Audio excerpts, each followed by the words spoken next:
Forget gurus. Forget anyone claiming to be an online business expert without going through the challenges of entrepreneurship themselves. The Real Money, Real Business podcast is here to prove the best insights in online business comes from your fellow online business builders. We dig into stories of entrepreneurs selling their business on the Empire Flippers marketplace so that you can learn how they made their business profitable, how they overcame obstacles, and what lessons they learned in their online journey. If you want to take your business and your knowledge to the next level, you've come to the right podcast. Let's get started.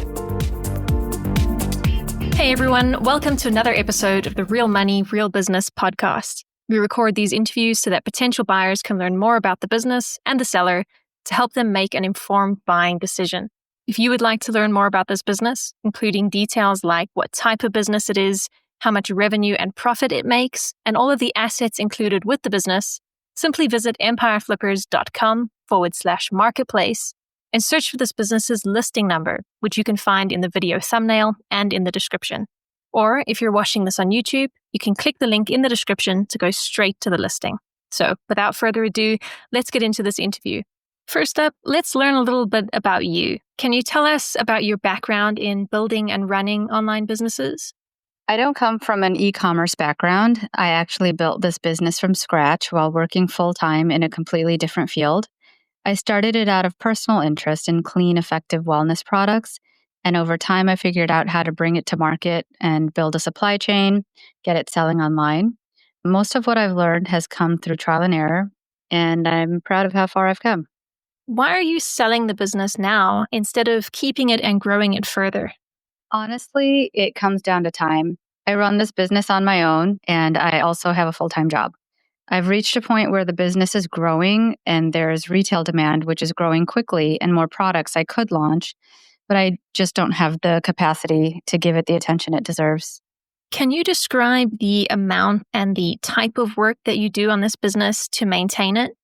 Right now, I spend about 4 to 5 hours a week filling the bottles, handling inventory, placing supplier orders, restocking Amazon, and fulfilling wholesale orders. Customer service is minimal, and the day-to-day is pretty manageable.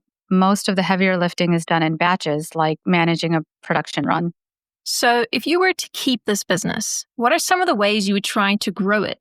The biggest opportunity is in marketing. I've barely scratched the surface with Amazon ads, influencer partnerships, or social media. There's a lot of potential in expanding the product line. In fact, Sprouts has already expressed interest in some of the new SKUs I've developed. With someone focusing on growth, I think it could scale quickly. Right. And what would you say are the biggest risks with this business that buyers should be aware of? I'd say the main risk is that it's still founder-run and light on marketing. So if you're expecting a fully automated machine with established ad systems, it's not quite there yet. But that's also what makes it such a great opportunity. There's a solid foundation, but lots of room to add systems and scale up. How much support are you willing to offer the buyer who acquires this business? I'm happy to provide 30 to 45 days of support, including emails, calls, and Zoom walkthroughs, whatever is needed to make sure the handoff is smooth. I want the next owner to feel fully confident in stepping in. Are you open to negotiating something like an earn-out agreement? No, I'm not. Okay, final question. If you had to put yourself in the shoes of a buyer, why is your business a business worth buying? I'd say that it's rare to find a brand that has both traction and so much untapped potential. The margins are strong, the products are differentiated, we've already broken into retail, and customer feedback is excellent. If someone brings the time and marketing chops I haven't yet, there's a lot of value to unlock here. All right, everyone, thanks for listening. To learn more and see if this business is still for sale, head over to empireflippers.com/marketplace and search for this business listing number, which you can find in the video thumbnail and description. Or if you're watching this on YouTube, click the link in the description to go straight to the listing. Once you've unlocked this listing, you'll find everything you need to know about this business. So, thanks for joining us. See you next time.